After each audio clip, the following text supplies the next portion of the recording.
people will jump onto, a coin, like, will jump onto an Yeah. idea Yeah. if greed is at the end of it. But when it comes to nature, the risk bar seems to be extraordinarily high, remarkably high. When frankly, the thing about investing in nature, right? Even if your investments suck, you're still going to do some good. Right. And the amazing thing is, like, half a coral reef still provides benefit, whereas, half a hotel has no benefit, or Right. half a solar panel has no benefit, right?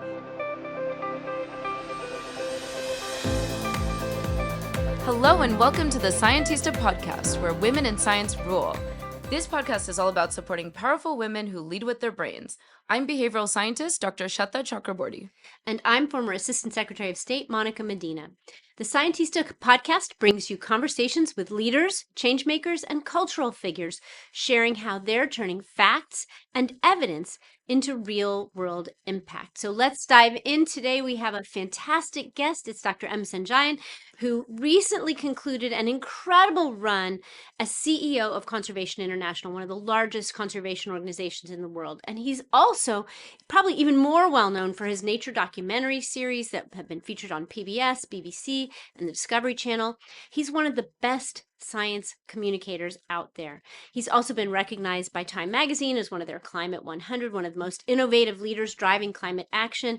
So we are thrilled to have you here with us in studio today, Sean. Thank you so much for coming. So we always start with how our guests got their start. And I've never really asked you about this, so I'm curious to hear more about yours. You were born in Sri Lanka, and when you were young, your family moved to Sierra Leone, and then you came to the US to go to university. And so tell us about your childhood in Africa and how that shaped your desire to become an environmental scientist. I just watched the movie Goonies with my daughter. Oh my I don't know if you've seen it. It's a Throwback. great movie, in It's a school great Oregon. movie. But there's this great scene where they ask one of the kids, like, tell us everything. And he's like, in first grade, I threw up on the, and he just recounts his whole life. We're not going to do that. I'll give you two little sort of snippets that I think encompasses sort of the bookends of my growth.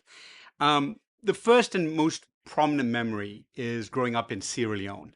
I didn't know it at the time, but I literally grew up in the same place that David Attenborough had his Sure. first break in television, literally in the same town, virtually in the same town that he did his first expedition. Also, the place that Gerald Durrell Wow. had his first break, like first TV show. Wow. Now, these were probably a decade before we got there. I was 5 years old. And one of my earliest memories was going on these big logging trucks into the rainforest, sitting up in the cab, Oh my goodness. being allowed to do this by my parents because I wanted to get in the forest, but they weren't going to take me, going for the whole day. I'd never get too close to the tree getting cut down. I'd hear it. Sure. And it would be this gigantic crash, and the whole earth would just tremble. And then the forest would just go silent, as if it's holding its breath for a minute or two. And then all the other sounds, the cacophony of birds and insects and all of that would come. I'd run up to this massive tree, size of a car, in terms of its diameter. Someone would hoist me onto the trunk, now lying flat like a beached whale. Right. And I would run into the canopy and collect little animals. Chameleons, ball pythons, baby birds, that sort of thing. Stuff them into a sack, You would bring them back. collect pythons, stuffing them into a Yeah, sack. yeah. I knew Typical enough childhood. to know what snakes. Sure. All the folks around me were deadly afraid of snakes, but I could kind of know what were not, like the pythons and things like that. Lots of chameleons, and then I'd bring them home. And, we'd keep them for a while and let them go. Some things we kept for longer. Some things I let go right on in place. And they would come back with just one log. I mean, that's how massive these trees were. Wow. At that moment, as a child, it was just magical. It was like exploration. It was amazing. It was like, what am I going to find next? I never for a moment, it's kind of amazing. I never for a moment felt bad that we were cutting down a tree. Because that forest, no one did. It felt endless. It felt like it could go on and on Limitless. forever. Right. My dad actually worked for the company that cut down that Sure. forest. It was called the Forest Industries Corporation of Sierra Leone. He was the controller, basically. And it was a hell of a way to get a start as a As budding an sort of environmentalist. naturalist, Right. right? But it was never going to be a career, Asian family. So it was like doctor, lawyer, engineer, Yep. that sort of thing. It was really not till graduate school that I had the chance to work in rural America because of a big mistake, an accident essentially, that I started to see what like real people were doing with their lives. And I started imagining that there's actually a career around this. My passion could actually be a career. Now, when I got my PhD, very few jobs were out there. There were a few NGOs. I actually came and worked for the World Bank for a couple of years, which is an incredible experience.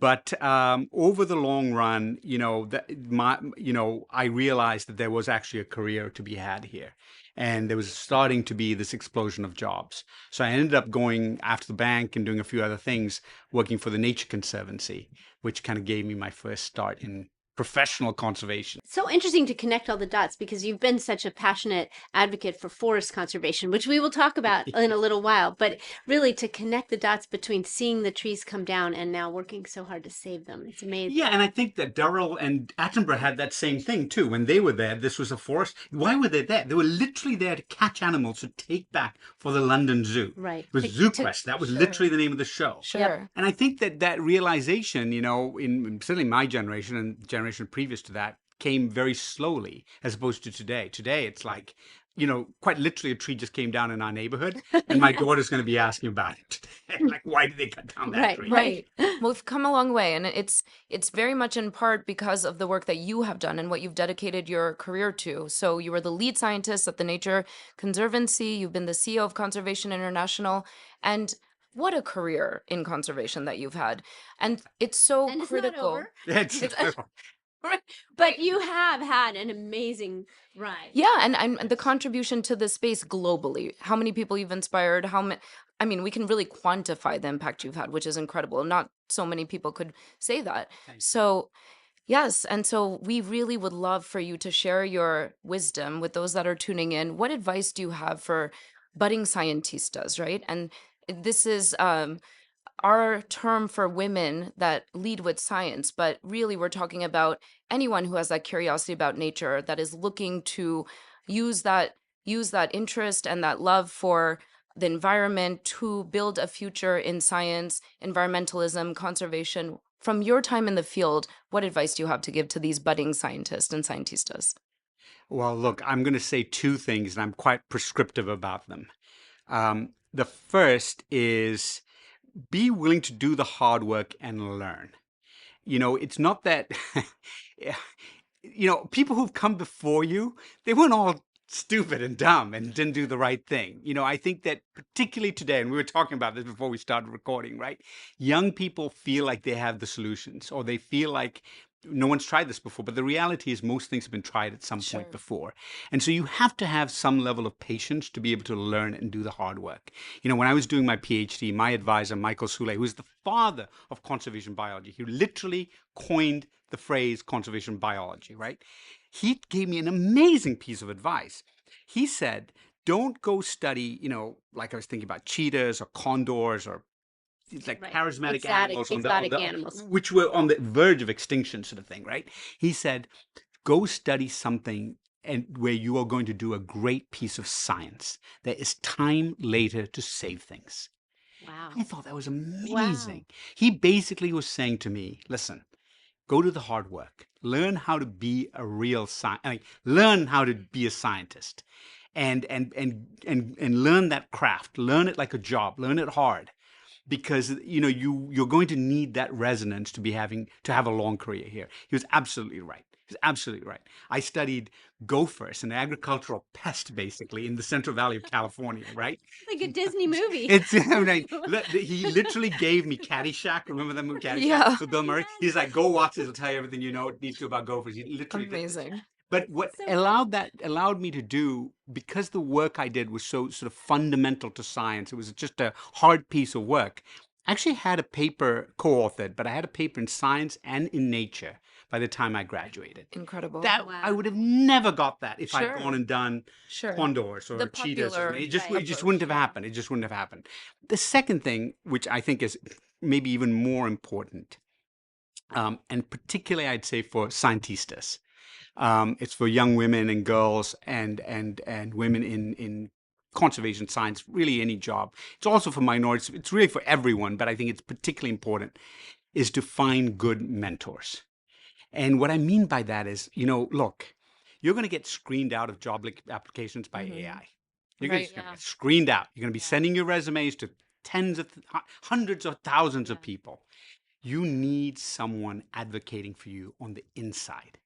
And the best way to do it is when you're in school, when you're younger, because it's a cup of coffee. It's basically saying, how can I come and help you? Yep.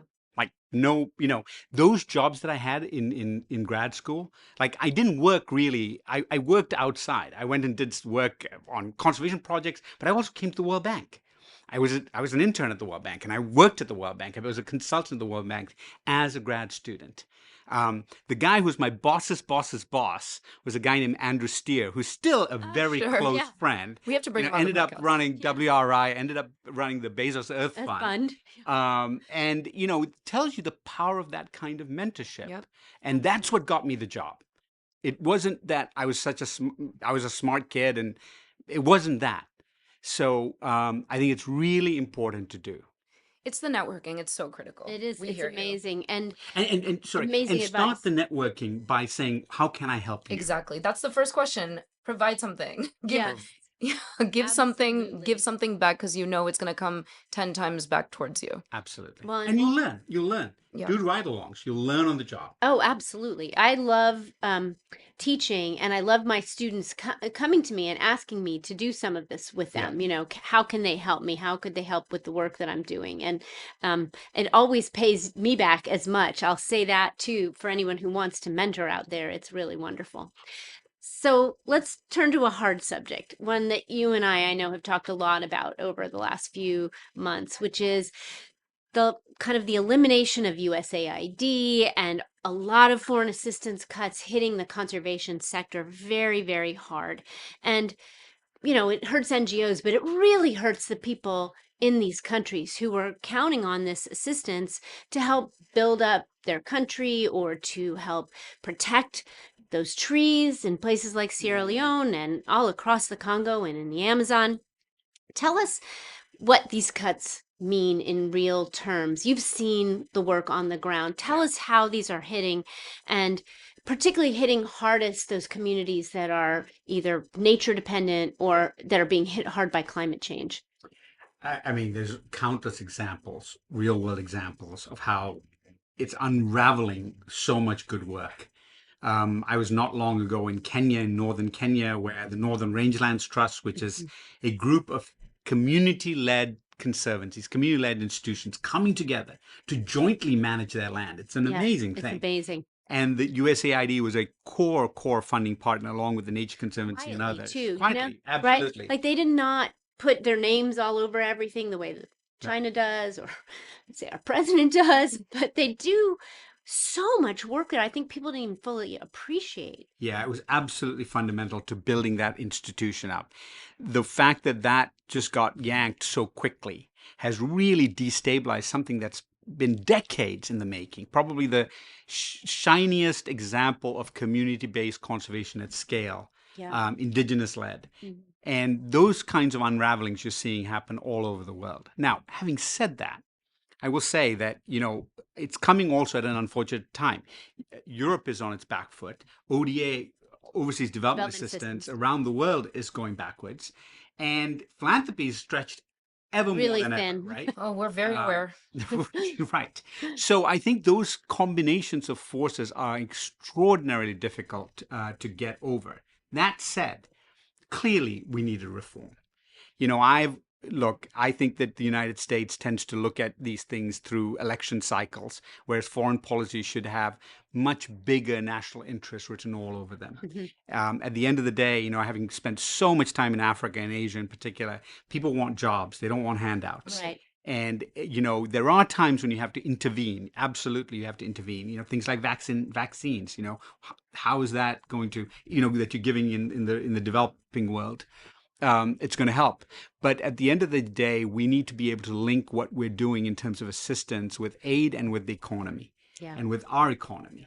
And if we can do that, then we make it much, much more resilient than something that every time that's out there, it's going to be on the chopping block. Look, we've seen the erosion of that. It's not just one day, right? It was already being eroded. Right. So reform, absolutely. A better system, 100%, more aligned with national interests. I completely understand that. And more aligned with building the institutions within those countries, right? Like those countries, if you're in a ministry, you're spending most of your time writing proposals, and none of them are coherent with one another. Right. And so being able to actually build those institutions so those governments can actually take care of their people for themselves has got to be a core part of aid. Yeah. However, yanking the rug like this, overnight, not only puts many, many great people out of work and out of productive work, but also is catastrophic for people who are living on the ground. Super destabilizing. But it's interesting because you hint at this tension between conservation and economy and development. And I think what's interesting now is that we were working our way slowly, probably too slowly, towards a model of sustainable development in these areas, as opposed to just an extractive economy and I think, China's been a master at this, at going into these places, getting all the critical minerals under their control, kind of looking the other way at all the illegal activity, mining and timber harvesting, but it's all extractive. Whereas I think what's needed now and what these governments, at least in my experience, were yearning for was a chance to build sustainable economies. And talk about some of your experience with that and how the foreign aid system might have been, a little bit antiquated and really thinking along that old line of, kind of extractive economy. Yeah, no, I mean, I think that I'm a firm believer, maybe naively so, but I really firmly believe that nature has incredible value, that it's the infrastructure of our planet, right? Absolutely. It's one of the few truisms in the world that nature tomorrow is going to be more valuable than it is today. Like, there's very few things you can say with that level of certainty. Sure. And this one, I can't tell you what gold prices are going to do, but I can tell you about this. The problem is that you need quite a long runway. And you have to have creative mechanisms that you can use to make those jobs real. And I think that that's at the heart of thoughtful use of natural resources, but also um, sustainable economic systems, which are not just reliant on extractive systems.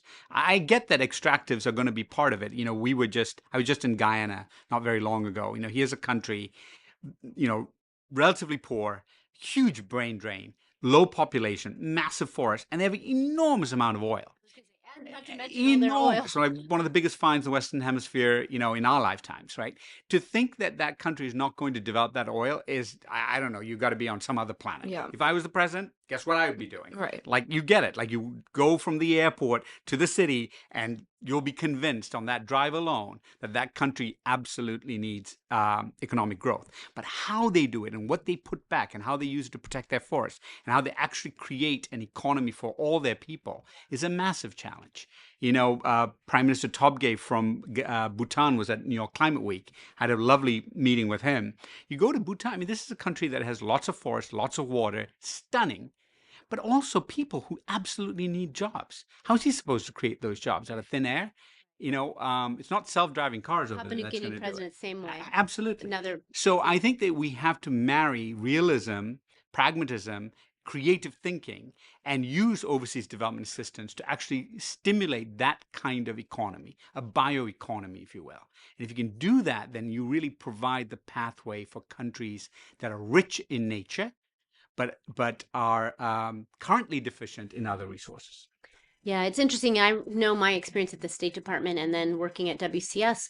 The places where we were working in the State Department, we often had this old think about developing oil and gas and, doing the things the sort of the old way that we used to do.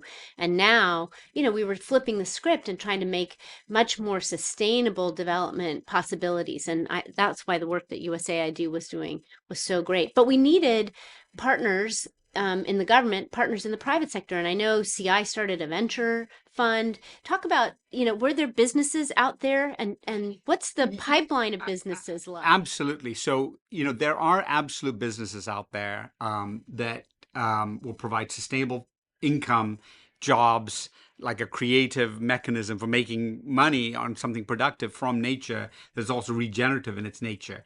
The challenge we have is that most of them are either in the venture stage, very early, Early. and there's the sort of valley of death. So trying to take them from the venture to then being an established business where they can actually access capital is really, really hard. The carbon markets are one, but they're still very small compared to the scale and challenge of the problem. And I think it's really, really unique why we are stuck in this, right? Like, WeWorks could sell office space by pretending to be a technology company. Theranos could sell something that even like just a general molecular biologist could tell you, like, Right. how are you doing that? Right, Like, I don't quite get no. that. Like, how are you not going to get contamination? Doesn't work. Like, but it's an amazing thing that people will jump onto, a coin, like, will jump onto an Yeah. idea Yeah. if greed is at the end of it. But when it comes to nature, the risk bar seems to be extraordinarily high, remarkably high. When frankly, the thing about investing in nature, right? Even if your investments suck, you're still going to do some good. Right. And the amazing thing is, like, half a coral reef still provides benefit, whereas, half a hotel has no benefit, or Right. half a solar panel has no benefit, right? Like, it's a funny thing. So I actually think we need to sort of cross this threshold of how people with money and people who are in New York and London and Paris and places like that think about risk in faraway places.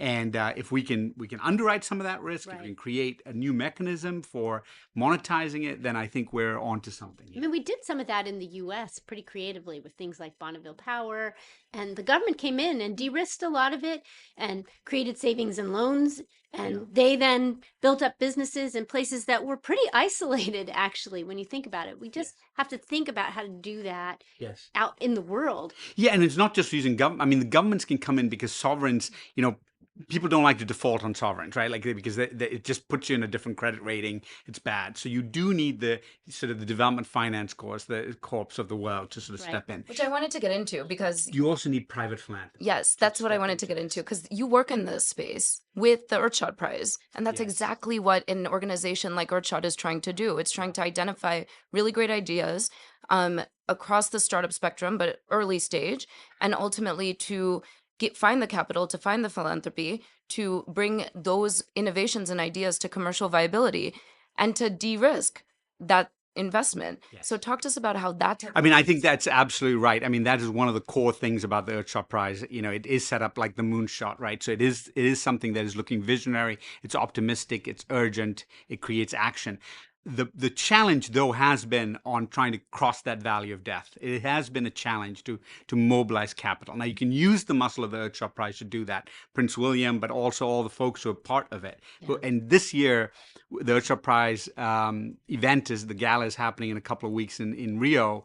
One of the things that I'm really excited about is a prize that's focused on bonds, blue bonds particularly, but basically debt for nature swaps and bonds. So using a financial mechanism to create some relief around debt for countries that can trade some of that debt for better rates, and then use the delta, use the difference in terms of the rates they're now getting to protect and restore nature.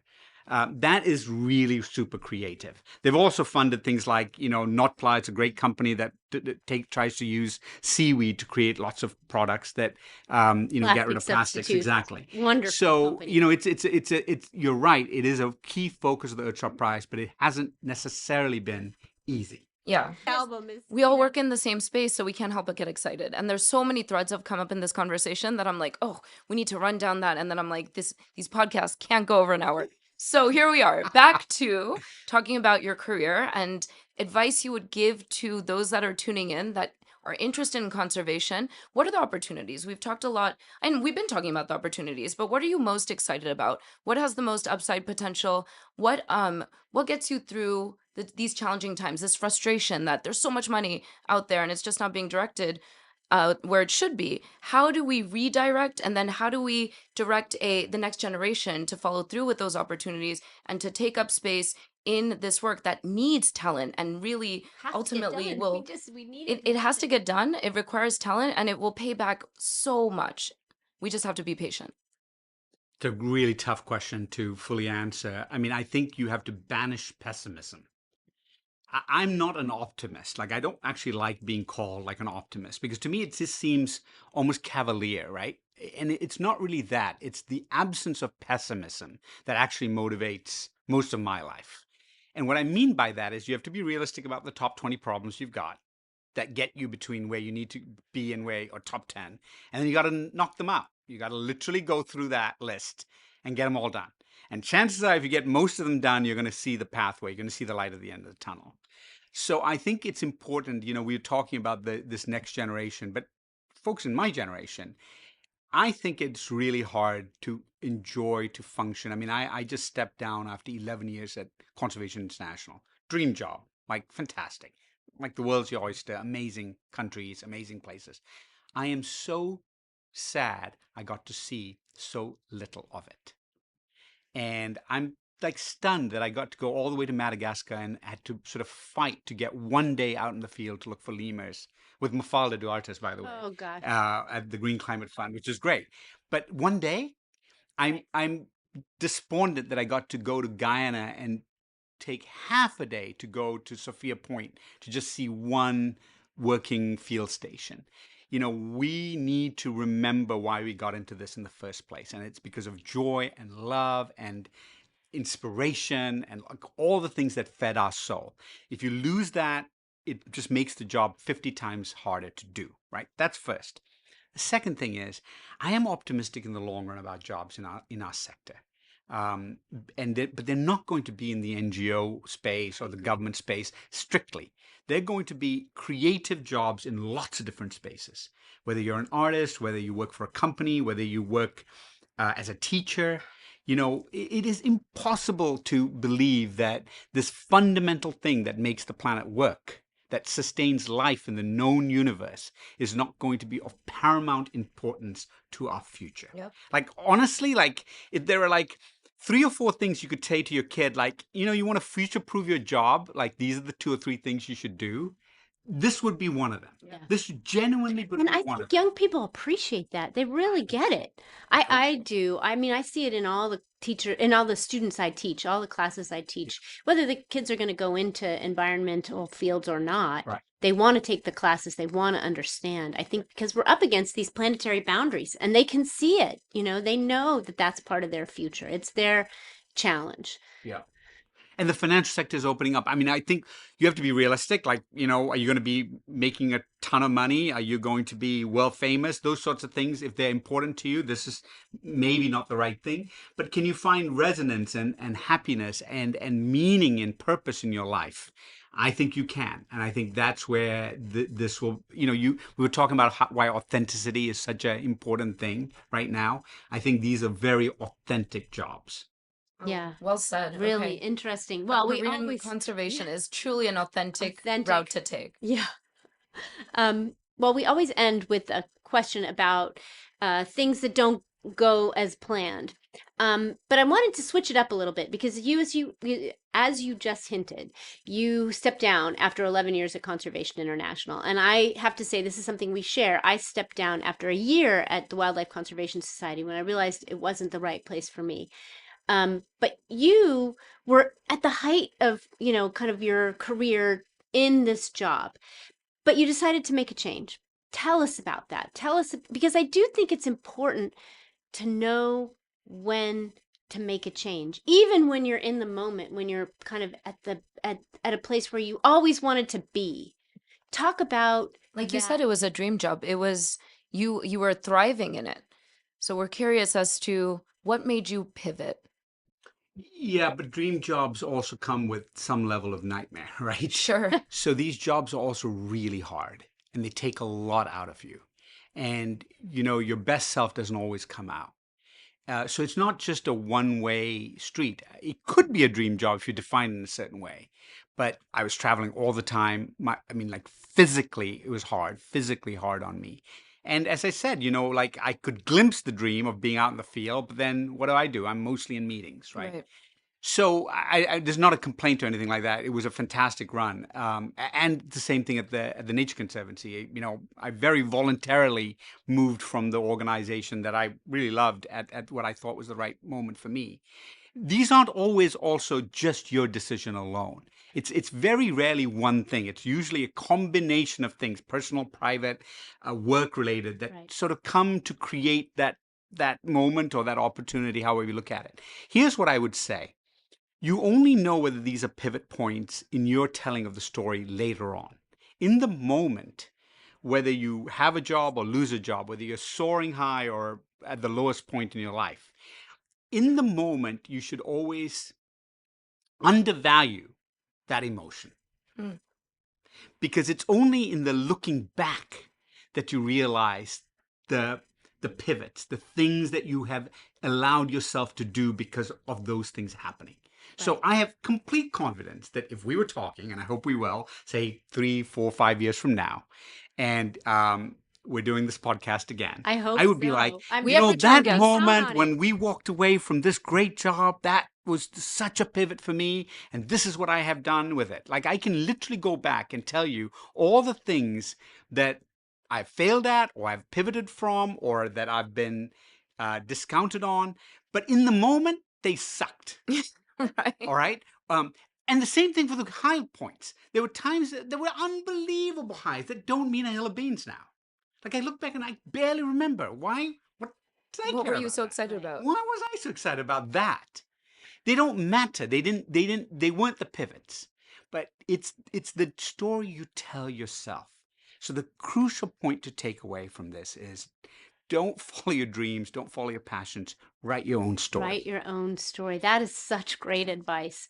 Really, honestly, such fantastic advice. And Such an incredible storyteller, and you've given so many themes that we want to pick up on and we want to run on. So just to leave some space for anything that you want yeah, to indulge us in a little bit more. Well, I mean, I think we should pick up. I mean, I think one thing to sort of keep in mind is this idea of storytelling. And, you know, I think that is somewhat of a lost art. And I think we need these stories right now. And I think that you can see this in the popular press and the media.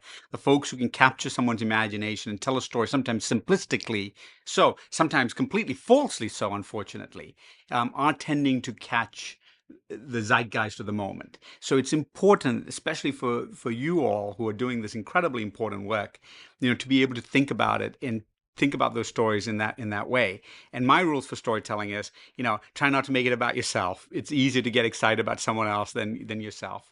You know, pick on the idea of curiosity, right? Because it's something that always piques your, you know, when you said, well, we can't put that on the podcast right now. I'm like, well, what are you going to tell me? Like, it's instantly piques my attention. Know when to stop, know when to end a story. You know, so those are sort of elements, and I think it's something worth practicing, and especially for younger people, especially for scientists who might be nervous about how their voice sounds out there. You can only get good at this if you keep doing it again and again and again. And once you start doing it, it becomes easier, and you're on to the races. Amazing. amazing. Thank you. Amazing.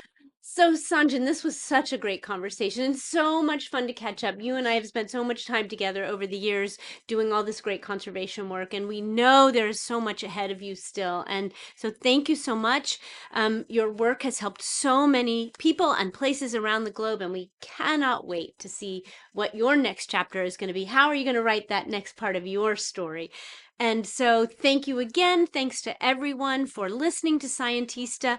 And if you enjoyed this episode, which I hope you did, I'm sure you did, help us by sharing it with others. Help other people to discover this wonderful podcast, and leave us a review on Spotify or Apple Podcasts, and tell your friends all about us. We really appreciate all the support. And remember, you can always find out more about us at scientista.world for stories, updates, and ways to get involved.